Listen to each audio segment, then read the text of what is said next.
Assalamualaikum warahmatullahi wabarakatuh.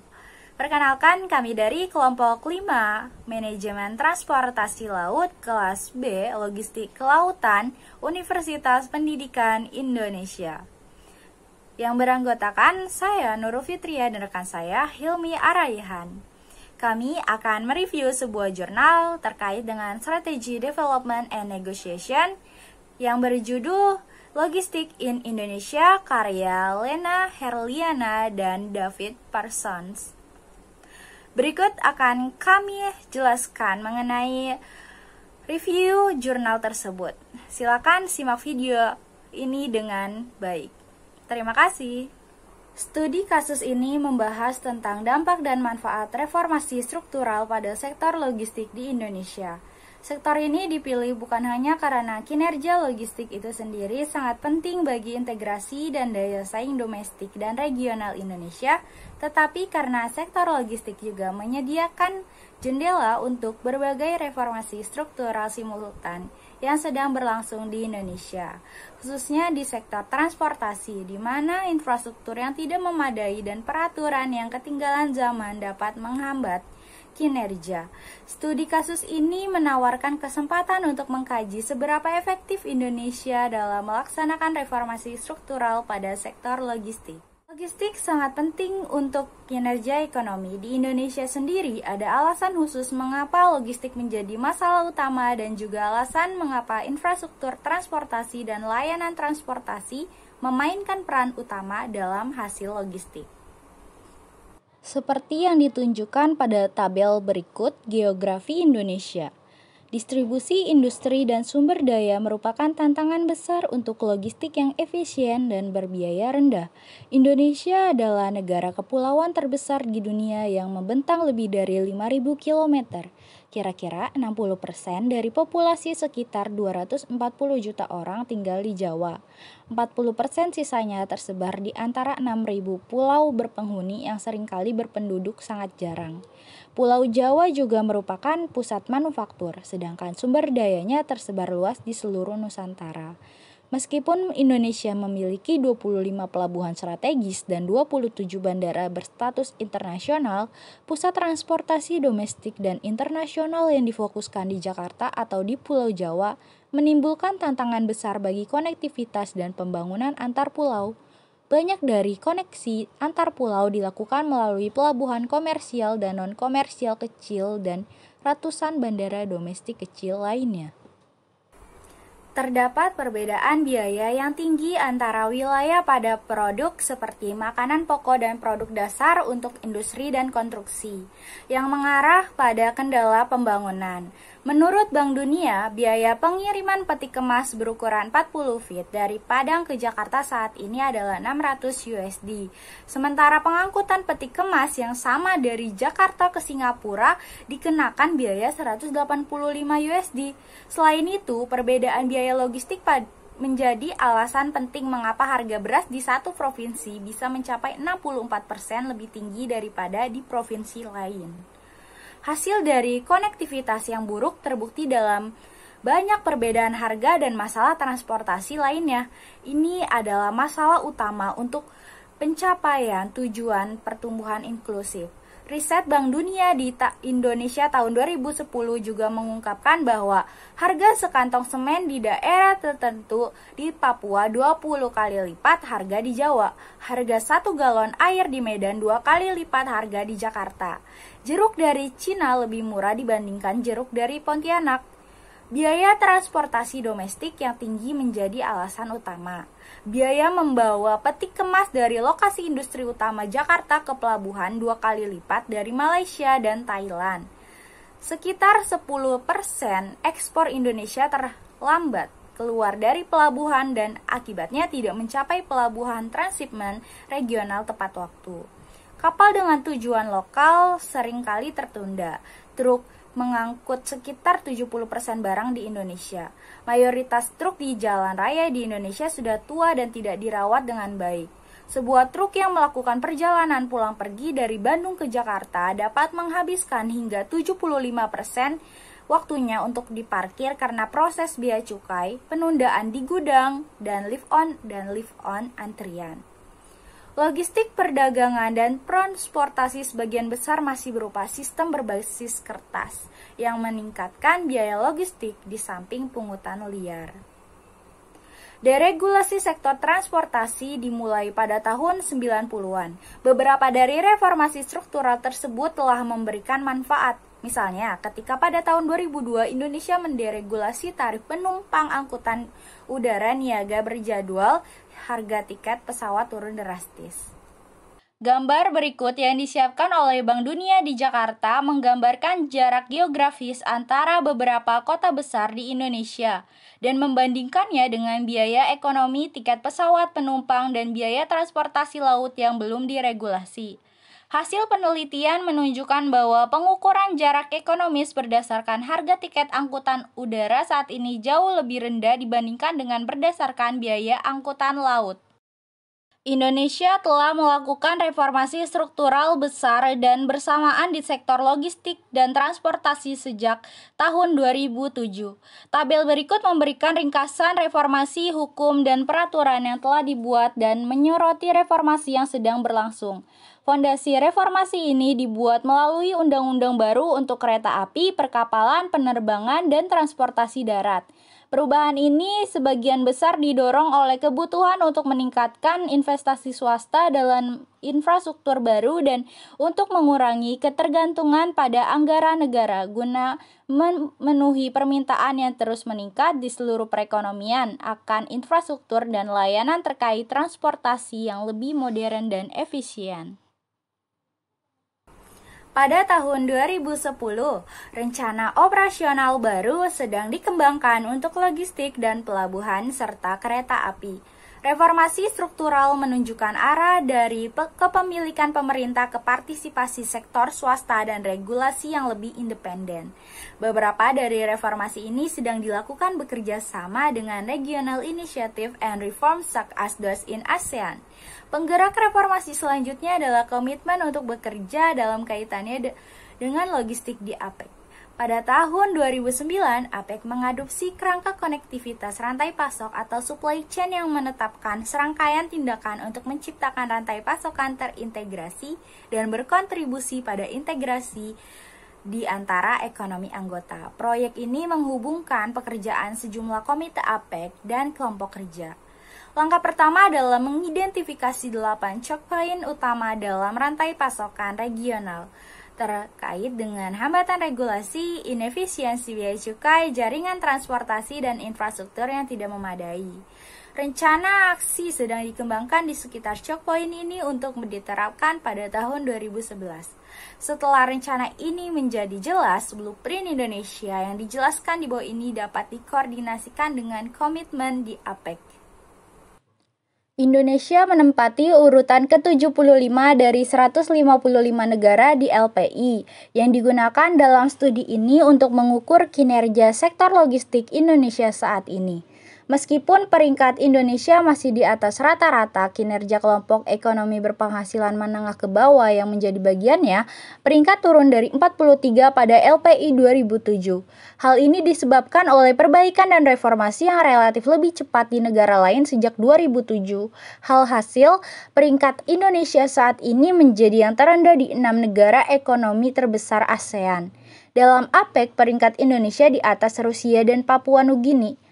Kekuatan dan kelemahan relatif kinerja Indonesia diungkapkan oleh analis yang lebih rinci dari 6 komponen penyusun LPI, yaitu 1. Ketepatan waktu pengiriman, kedua, kemampuan untuk melacak kiriman, yang ketiga, kualitas dan kompetensi layanan logistik, yang keempat, kemudahan pengaturan pengiriman, yang kelima, kualitas infrastruktur dan efisiensi bea cukai. Gambar berikut menunjukkan skor Indonesia terhadap APEC, ASEAN 6 dan ekonomi berpenghasilan menengah ke bawah untuk ke-6 komponen tersebut. Indonesia memiliki kinerja yang relatif lebih baik dalam ketepatan waktu, pelacakan dan penelusuran serta pengiriman internasional dan relatif lebih buruk dalam kompetensi logistik, bea cukai dan infrastruktur meskipun sama atau di atas rata-rata negara berpenghasilan menengah ke bawah. Kinerja ini juga mengungkapkan mengapa pemerintah Indonesia menempatkan prioritas utama pada perbaikan bea cukai dan infrastruktur. Responden bisnis pada survei yang terkait dengan skor dan peringkat LPI 2010 menunjukkan perhatian khusus tentang kualitas infrastruktur terkait transportasi. 2/3 responden menilai kualitas infrastruktur pelabuhan rendah atau sangat rendah dan lebih dari 83% menilai infrastruktur jalan, kereta api, dan bandara rendah atau sangat rendah. Hasil ini menunjukkan perlunya memprioritaskan infrastruktur transportasi dalam reformasi struktural untuk meningkatkan kinerja logistik.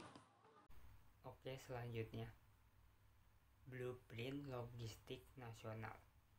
Tanggapan terhadap masalah ini telah merancang rencana reformasi logistik. Cetak biru logistik nasional yang mendetail dan final diharapkan dapat dirilis secara resmi oleh pemerintah pada akhir tahun 2010. Visi cetak biru adalah Indonesia terintegrasi secara lokal dan terhubung secara global pada tahun 2025. Untuk meningkatkan keunggulan, kompetitif nasional, dan kesejahteraan nasional, fungsi blueprint adalah sebagai pedoman dan arahan dalam mengembangkan logistik baik untuk pemerintah maupun swasta sektor untuk yang pertama, menentukan kebijakan dan kerangka logistik ekonomi untuk meningkatkan nasional keunggulan kompetitif di pasar global. Yang kedua, mengkoordinasikan dan memanfaatkan sumber daya yang dibutuhkan secara optimal sebagai alat untuk mengkomunikasikan visi, misi, tujuan, strategi, dan rencana aksi dalam pengembangan cetak biru logistik nasional. Tujuan luas ini selaras dengan tujuan pembangunan Indonesia dan dengan komitmen kepada ASEAN dan APEC. Misi yang lebih spesifik dari cetak biru adalah memastikan bahwa barang dan jasa utama tersedia dan terjangkau bagi masyarakat serta menambah efisiensi aliran material untuk meningkatkan keunggulan kompetitif Indonesia di pasar global. Oleh karena itu, tujuan yang lebih spesifik adalah yang pertama, mengurangi biaya logistik, memperlancar pergerakan barang, dan meningkatkan pelayanan sehingga meningkatkan daya saing produk unggulan ekspor di pasar global. Yang kedua, menjamin ketersediaan komoditas strategi di seluruh Indonesia dengan harga terjangkau untuk mewujudkan masyarakat adil dan makmur serta memperkuat keutuhan NKRI. Untuk memperjelas cetak biru secara lebih operatif, ini menunjukkan 6 pendorong utama yang akan menentukan dan mempromosikan keberhasilan program revitalisasi logistik. Yang pertama, komoditas primer. Yang kedua, infrastruktur logistik. Yang ketiga, hukum dan regulasi. Yang keempat, penyedia jasa logistik. Yang kelima, sumber daya manusia dan manajemen. Yang keenam, informasi dan komunikasi. Salah satu tantangan utama adalah bagaimana memastikan bahwa cetak biru juga dapat menjadi acuan operasional dan berguna untuk implementasi. Cetak biru melibatkan sejumlah besar strategi dan tindakan untuk diterapkan selama beberapa tahun. Beberapa prioritas yang harus diperhatikan dalam implementasi cetak biru adalah: yang pertama, menyelaraskan tujuan dengan prioritas dalam implementasi. Yang kedua, pastikan ada struktur tata kelola yang jelas untuk implementasi. Yang ketiga, kembangkan strategi komunikasi. Yang keempat, mengembangkan uji coba dan implementasi bertahap. Selanjutnya, langkah pertama. Pemerintah Yudhoyono mengambil langkah-langkah pada tahun 2009 untuk menghilangkan kemacetan. Langkah-langkah fasilitas perdagangan ini dilakukan untuk mendukung dan meningkatkan logistik nasional dan berkontribusi pada pelaksanaan cetak biru. Berikutnya, toko serba ada untuk memfasilitasi investasi. Indonesia sedang dalam proses pembenahan pelayanan perizinan usaha dengan membentuk one-stop service. Semua prosedur perizinan bisnis di semua cabang regional akan dihubungkan dengan perizinan elektronik, dan layanan informasi juga dikenal sebagai NSW for Investment. Konsep yang sama digunakan untuk NSW untuk kegiatan ekspor atau impor. Oke, selanjutnya, dana baru untuk infrastruktur. Dana infrastruktur berfungsi sebagai mitra strategis pemerintah untuk memperluas dan mempercepat pembangunan infrastruktur yang andal melalui kerjasama dengan pihak ketiga, termasuk swasta, pemerintah daerah, BUMN, dan organisasi multilateral. Perusahaan yang mulai beroperasi pada April 2010 akan memiliki beberapa anak perusahaan untuk membantu tugas tersebut. Tujuan penjaminan PT PII adalah: yang pertama, untuk membantu pemerintah mengelola risiko fiskalnya dengan lebih baik dengan memagari kewajiban pemerintah terkait dengan penjaminan. Yang kedua, mengurangi biaya pembiayaan proyek infrastruktur KPBU dengan meningkatkan kualitas dan kelayakan kreditnya melalui pemberian jaminan atas kewajiban pemerintah dalam kontrak KPBU. Oke, selanjutnya, perubahan pada daftar negatif untuk investasi. Pada tahun 2007, daftar negatif baru untuk investasi DNI dirilis oleh pemerintah untuk memberikan transparansi dan kepastian yang lebih besar kepada investor. DNI mencerminkan undang-undang saat ini di sektor transportasi dan amandemen lebih lanjut terhadap daftar tersebut.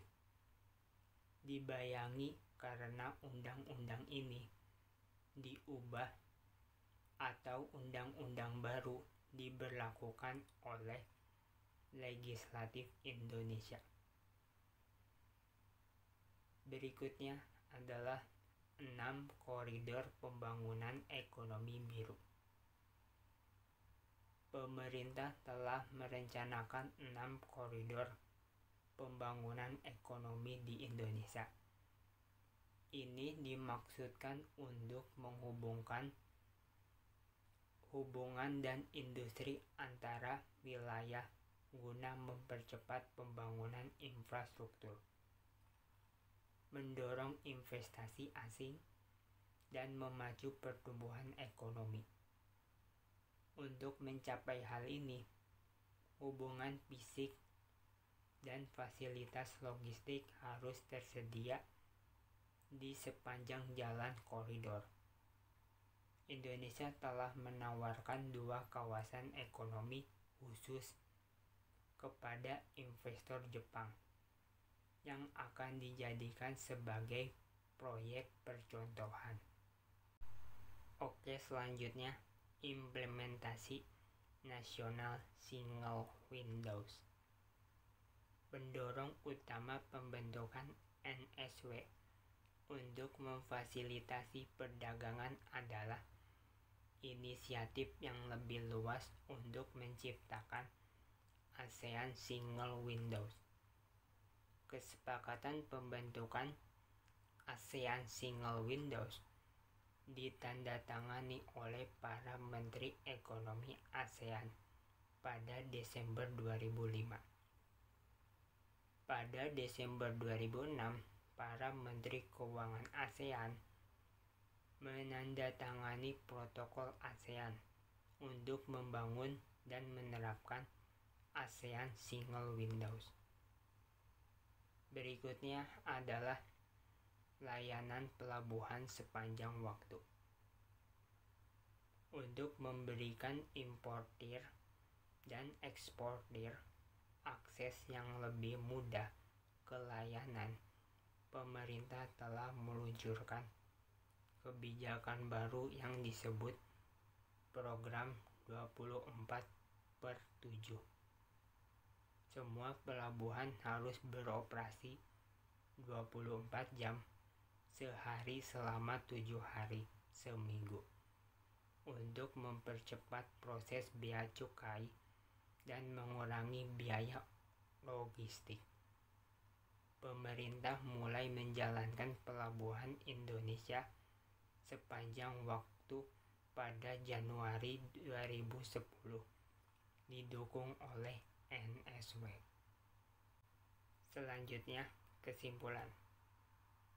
Indonesia memiliki catatan panjang keberhasilan reformasi struktural, tetapi reformasi tersebut dilakukan baik di bawah rezim yang lebih otoritas atau di bawah persyaratan DMI yang terkait dengan program pemulihan ekonomi setelah krisis ekonomi Asia tahun 1997 sampai tahun 1998. Reformasi struktural di sektor logistik dan transportasi di Indonesia saat ini merupakan bagian dari agenda reformasi ekonomi yang lebih luas dari pemerintahan Yudhoyono. Mereka dijadikan dalam konteks yang sama sekali berbeda. Salah satu, demokrasi dan debat terbuka. Di satu sisi, hal ini membuat agenda reformasi kebijakan menjadi lebih kompleks dan menantang. Di sisi lain, hal ini memungkinkan pergerakan reformasi baru untuk mendorong perubahan dengan cara yang sebelumnya tidak dapat mereka lakukan.